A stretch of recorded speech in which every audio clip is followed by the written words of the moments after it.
दिल्ली के त्यागराज स्टेडियम में हुई all India civil services tournament में तिहाड़ जेल में वार्डन पर तैनात अमित सहरावत ने 92 किलो भार वर्ग में फ्री स्टाइल कुश्ती में स्वर्ण पदक हासिल किया है। यह टूर्नामेंट बीते 16 से 19 अक्टूबर के बीच हुई थी। अमित सहरावत दरियापुर गांव के रहने वाले हैं। उनके पिता जोगेंद्र सहरावत ने बताया कि अमित का बचपन अखाड़े के बीच पहलवानों के बीच बीता है। प्रशिक्षण जोगेंद्र अब्बास की देखरेख में किया और all India civil services tournament की फ्री स्टाइल कुश्ती में स्वर्ण पदक हासिल किया है। सर नाम बताइए। मेरा नाम अमित सहरावत है। सहरावत जी, किस गेम में आप गोल्ड लेके आए हो और कहाँ ये खेल प्रतियोगिता हुई थी? मैं all India civil services game में गोल्ड लेके आया हूँ। ये 16 से 19 यहाँ पे दिल्ली में त्यागराज स्टेडियम में हुई थी और मैं 92 केजी में मेरा गोल्ड मेडल आया है। जी, कहाँ से आप कहाँ के रहने वाले हो? मैं दिल्ली के दरियापुर का ही रहने वाला हूँ। ये जो दिल्ली बवाना की तरफ में होता है, देहात का ही गाँव है। देहात के गांव से उभर कर एक गोल्ड मेडल जीतना, इतना स्ट्रगल करना, कैसे आपके अंदर ये जिज्ञासा जागी कि मैं गोल्ड लेके आऊंगा?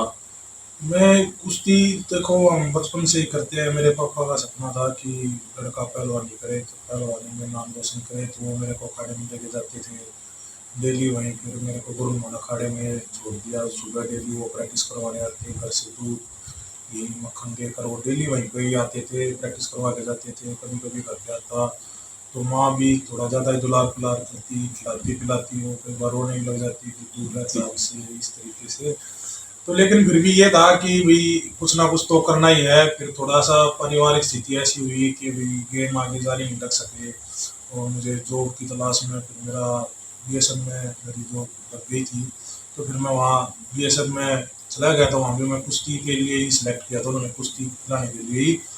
फिर उसके बाद ऐसा हुआ कि मेरा दिल्ली में यहाँ तिहाड़ जेल में सिलेक्शन हो गया। तो फिर मैं यहाँ परिवार भी दिल्ली में था। इस बीच में परिवार की जो स्थिति है, एक जैसे पिताजी को अटैक आ गया है 2 बार, वो भी बाल बचे। मेरी माँ का डिप्रेशन, जैसे मान लो छोटी सिस्टर थी, उसकी शादी होने के बाद वो बिल्कुल अकेली होने के बाद है ना, ऐसा हो गया कि मतलब कि बच्चा जो मेरा है वो शुरू से ही बाहर रहा है, अब भी वो नौकरी भी उसकी बाहर ही होगी, तो वो थोड़ा सा ना एक हो जाता है, डिप्रेशन में चले गए, टेंशन सी ले ली उन्होंने। हाँ कि लड़का बाहर, मतलब उनको ऐसा लगा कि बीएसएफ में गया तो वो बॉर्डर पे रहेगा, ये रहेगा वो रहेगा।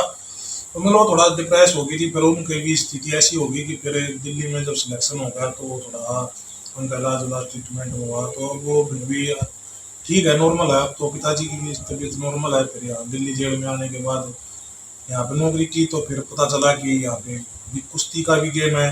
तो फिर मैं उसकी तैयारी करने लग गया। तो उसकी तैयारी में टाइम लगता रहा। फिर अब की बार जब वहाँ पे ट्रायल देने में गया तो वहाँ कोचिज ने हमारा बहुत साथ दिया। उन्होंने दिल्ली पुलिस का स्टाफ इतना स्ट्रगल होता है कि टाइम नहीं मिल पाता, उसके बाद भी आपने टाइम निकाला। किस किस कोच ने आपकी हेल्प की और किस किस सीनियर ने आपकी हेल्प की, इसके बारे में बताइए।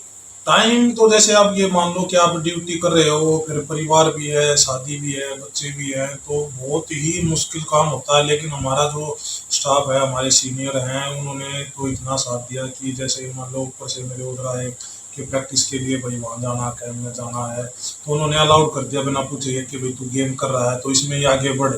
जी, पूरा आगे बढ़ा। गोल्ड आने के बाद मेरे को डीजी साहब ने खुद बुलाया और उन्होंने आशीर्वाद दिया, मिठाई खिलाई और ये कहा है कि तुमको आगे भी ये खेल जारी रखना है, हम तुम्हारे साथ हैं, मतलब पूरा आश्वासन दिया है। और हमारे कोचिज ने जो हमारे ऊपर भरोसा किया था कि भाई इसको खिलाएंगे, क्योंकि मेरी जो फाइनल बाउट थी वो हरियाणा से थी। तो वो लड़के का जो इसमें सिविल सर्विसेज की कुश्ती में एक तरफा दबदबा था जी, मतलब कि उसके लगातार 5 साल से उससे कोई कुश्ती नहीं लड़ रहा था जी। तो उसका लगातार ये गोल्ड हर बार आ रहा था। तो हमारे कोचिज ने रणनीति बनाई थी, उन्होंने मेरी प्रैक्टिस इस तरीके से कराई थी कि मतलब कि भाई मैं उसको हरा पाऊंगा, मेरे मन में था। और कोचिज के मन में भी यही था कि ये लड़का कर पाएगा। डर नहीं लगा एक जब वाइट जो बंदा 5 साल से लगातार गोल्ड लेके आ रहा है और आप उसके सामने जूनियर हो और उसके लिए फाइट में सामने खड़े हो गए? मतलब एक डर भी नहीं कहते उसको, लेकिन एक एजिटेशन टाइप में दबाव सा जो होता है ना कि भाई ऐसा बंदा है आपके सामने कि वो कभी आ रहा ही नहीं है, लगातार गोल्ड पे गोल्ड लिए जा रहा है। और उस दिन भी ऐसा ही हुआ कि जैसे मान लो मेरी 5वीं फाइट फाइनल में थी, तो उसकी कोई फाइट ही नहीं हो रही थी। कोई भी जैसे उसके साजिश की भी उसकी कुश्ती आती, वो आता और उसको कुश्ती दे के चला जाता। तो थोड़ा सा मन में ये तो था यार, क्या पता नहीं क्या होगा, कैसे होगा, ये इतना मतलब स्ट्रॉन्ग ज़्यादा ही होगा जो लोग इससे डर के मतलब भाग रहे हैं। लेकिन हमारे कोचेज ने मुझसे एक ही बात बोली थी कि तेरे को लड़ना है और जीतना है। स्पेशली हमारे कोच साहब जो जोगेंद्र पहलवान जी हैं, जगजीत पहलवान जी, पप्पू पहलवान जी, उन्होंने मतलब इतना मोटिवेट, इतना साथ, मतलब एक ये मान लो छोटा भाई छोटे बच्चे की तरह, मतलब एक एक चीज़ की केयर करनी, प्रैक्टिस के टाइम पे ध्यान रखना, वैसे भी ध्यान रखना। मतलब उन्होंने मेरा ना, मैं एक किस्म से ये मान लो कि इतना तो मेरे पिताजी भी नहीं कर पा रहे थे जितना उन्होंने मेरे लिए अब कर दिया है। एक फौलाद बना के मैदान में उतारा। हाँ, उन्होंने बिल्कुल, मतलब आप जैसे आप कुश्ती देखोगे आपको थोड़ा सा लगेगा कि लेकिन ये तो एक वन साइडेड सा मैच सा ही हो गया। जी। लेकिन पहले थोड़ा सा मतलब टीम के जो टीममेट थे, सारे स्पोर्ट्स जितने भी खिलाड़ी थे वो सब यही कह रहे थे कि तू ना लड़के तो देखना, लड़के तो देखना, इससे लड़ना तो है ही। तो मतलब कहीं ना कहीं से भी कोई ये थोड़ा बहुत तो ये था कि भाई कहीं नहीं हो पाए।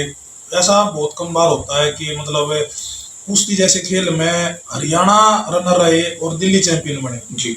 ऐसा पहली बार हुआ है मेरे हिसाब से, पहले भी हुआ हो तो पता नहीं, लेकिन अब की बार ऐसा हुआ है कि दिल्ली फ्री स्टाइल रेसलिंग में चैंपियन बनी और हरियाणा रनर अपना दूसरी पोजीशन रही हरियाणा की। तो वो सब हमारे कोचिज की मेहनत थी। एक तरफ आपके पिता का सपना, दूसरी तरफ कोचिज की मेहनत रंग लेके आई है। इस जीत का श्रेय किसको देना चाहोगे? इस जीत का श्रेय आप ये मान लो कि जैसे हमारे कोचिज ने तो मेहनत बहुत की है।